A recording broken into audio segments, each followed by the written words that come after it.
Isso todo encontra-se a polícia rodoviária, esforçando-se dia após dia, né, trabalhando diuturnamente para poder garantir essa segurança das pessoas, né? A gente fala aqui que a polícia rodoviária, que a missão dela principal hoje, ela não só garante a segurança, né, a ordem, é salvar vidas, né? Até nos números, quando a gente vai olhar os números hoje, eu costumo dizer para minha tropa que a gente tem que parar de olhar eles só por porcentagem, a gente tem que olhar o número de vidas que nós salvamos, né? Nesses últimos, eu estou aqui há 4 anos na Raposo Tavares já, desde 2020, e nesses 4 anos a gente foi vendo evoluções, né, melhoras nos números, e eu sempre tento insistir isso com a minha tropa. O que nós estamos salvando, quando a gente olha uma melhora de, né, a gente fala de, nós tivemos em 2023 um resultado espetacular, a gente reduziu em 27% praticamente o número de sinistros de trânsito com um motociclista com vítima fatal, né, a gente está falando que, 27%, o que é isso? São praticamente 10 vidas, né? São 10 pessoas que não morreram no trânsito da Raposo Tavares nessa evolução entre 2022 e 2023. Então, é importante a gente tratar sobre isso também e falar para as pessoas que o trabalho da Polícia Rodoviária na Raposo Tavares, nessa realidade de trânsito que a gente vive aqui, né, vou chamar um tanto caótica, né? O trabalho da Polícia Rodoviária muito para além de, né, de organizar, criar ordem nesse ambiente, também é salvar a vida das pessoas também. Eu diria que principalmente, né, porque vocês têm o preventivo, né, depois vocês têm o da segurança, que é o de manter as coisas funcionando e em ordem, né, e tem as urgências, né, as emergências, os acidentes. Hoje com motocicleta, eu mesmo estava te falando antes de começar a gravação, eu fui vítima de uma tentativa de assalto, né, eu só não concretizou porque eu voei com o capacete para outra pista, eles precisavam do capacete, na verdade o objetivo deles era a minha moto, e quem descobriu que era um assalto, eu pensei que tinha sido um acidente, eu na verdade não vi, de repente apagaram a luz e eu acordei 2 dias depois no hospital, então eu achei que tinha sido um acidente, e foi um policial militar que descobriu que não, que tinha sido uma tentativa de assalto, um trabalho de um amigo policial militar que se interessou e foi ver e depois me deu essa notícia, mas o trabalho de vocês, não estou aqui jogando confete, não, é porque eu vejo, né, em 24 anos aqui de Granja Viana, quantas coisas eu não presenciei aqui do policial militar ali, quer dizer, ter que fazer a função dele de policial militar, de ter que seguir a formação militar, mas ao mesmo tempo ele deixar o ímpeto do ser humano, e principalmente agir da maneira correta, mas sem emocionalmente se envolver a ponto de prejudicar a qualidade do trabalho dele. É muito difícil isso. Sim, senhor, exatamente.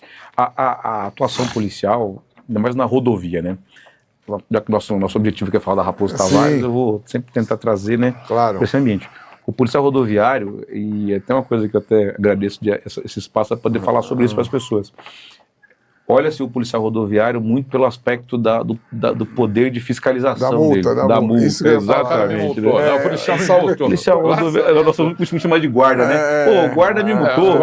O guarda aqui na... Era só andar na velocidade certa que não ia multar, é só não beber e passar no bafômetro que não tem problema. Nós sempre falamos sobre isso, né? Porque geralmente não é o policial que cria a autuação, né? Ele só constata, né? Cumpre o papel social dele. Exatamente.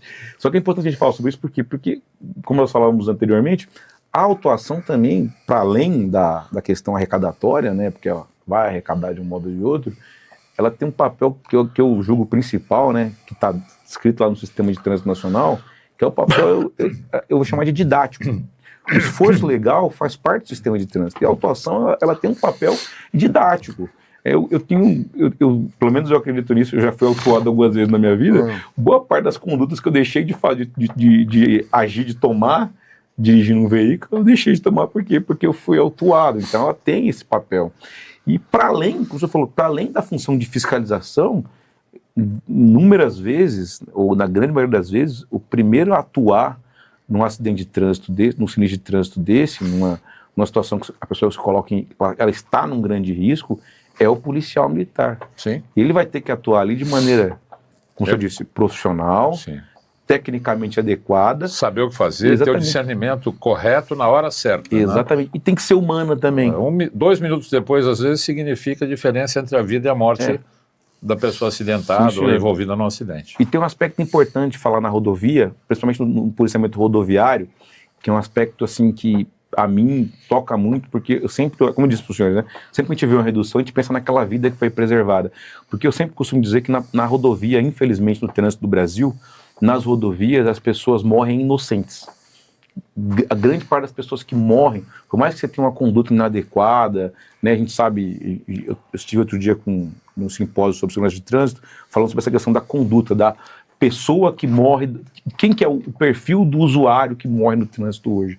Mas independente desse perfil, da questão da inexperiência, às vezes até da imprudência no trânsito, você tem grande quantidade de pessoas ali que morrem, assim, de maneira completamente alheia ao que está acontecendo. Então, o policial ele tem que também ter esse tato na hora de atender uma ocorrência, de saber de entender que aquilo ali, independente da condição dela, independente do que seja, pobre, rico, ladrão, às vezes até uma condição que ele não sabe se criminoso ou não, mas ele tem que atender com o objetivo ali, de algum modo, de preservar vidas ali, as vidas das pessoas no entorno. O importante disso tudo é dizer que, como o senhor disse, que o trabalho policial ele é feito de maneira profissional, de maneira técnica, mas de maneira humana também. No trânsito rodoviário de maneira humana. A gente vê, eu gostaria de citar uma situação que nós tivemos há pouco tempo atrás, como eu disse para os senhores, né? Nossa área aqui, ela compreende aqui o eixo da Raposo Tavares e Castelo Branco. Nós tivemos há 2 semanas atrás um sinistro de trânsito na Castelo Branco, com 3 mortes no local, que é uma condição que você observa e vê, assim, me perdoa, mas como foi, sabe, desnecessária aquela morte. Como o trânsito brasileiro produz uma morte como aquela.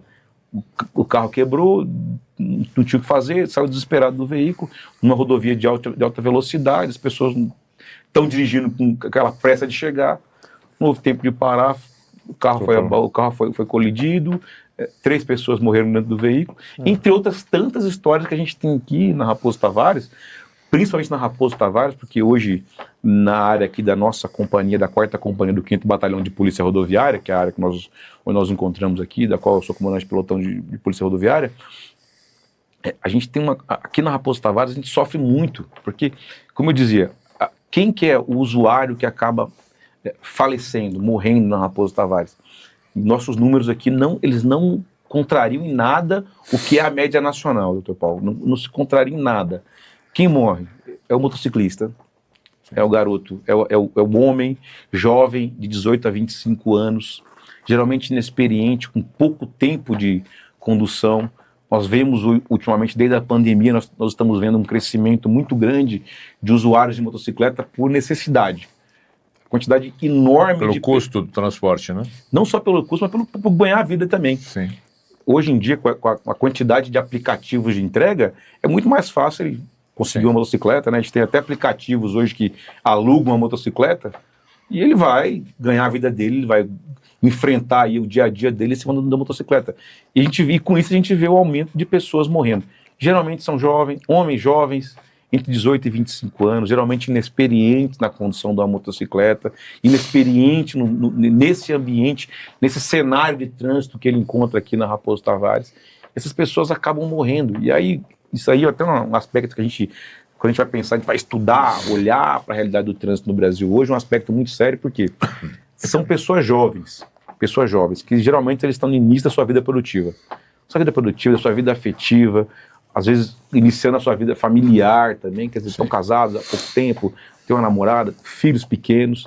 Pressão, né, em cima exatamente. da mente. Ele está sendo cobrado por uma série de aspectos, mas ele se cobra. Exatamente, mas também uma quantidade enorme de pessoas do entorno dele é dependente dele, afetivamente, emocionalmente, financeiramente. E essa pessoa, esse usuário aí, nesse trânsito caótico que a gente tem no Brasil, na Raposo Tavares, de algum modo, ela se reflete também, ele acaba se envolvendo no acidente de trânsito, por muitas vezes ele vai ter sequelas daquilo por muito tempo, ele vai parar de produzir por muito tempo, aí a gente vamos pensar assim, né, nas consequências disso. Isso vai gerar um prejuízo econômico para aquela pessoa, para aquela família, para a sociedade. Essa pessoa vai deixar de produzir, ela vai deixar de ser alguém produtivo na sociedade, ele vai depender do atendimento médico aí, geralmente custoso isso, a gente tem que pensar no quanto isso se socializa para a gente também, porque esse custo também é de toda a sociedade, né? Eu tive há pouco tempo no simpósio, nós falávamos lá, hoje um atendimento de resgate, no acidente de trânsito, no serviço de trânsito com vítima, pode custar, no acionamento de um resgate pode chegar a custar R$8.000. Imagine uma situação que você tem ali necessidade de acionar um helicóptero Águia, né, o salvamento aéreo, que você precisa de mais recursos. Imagina a quantidade de prejuízo que isso gera. Então, esse cidadão, esse usuário de rodovia, ele, no fim das contas, ele é o maior, né, ele é o maior prejudicado com tudo isso, só que a gente tem toda uma cadeia de produtividade, de vida afetiva, de dependência familiar, que também é afetada nesse trânsito aqui, nesse ambiente rodoviário aqui, que é bem caótico em alguns aspectos, né?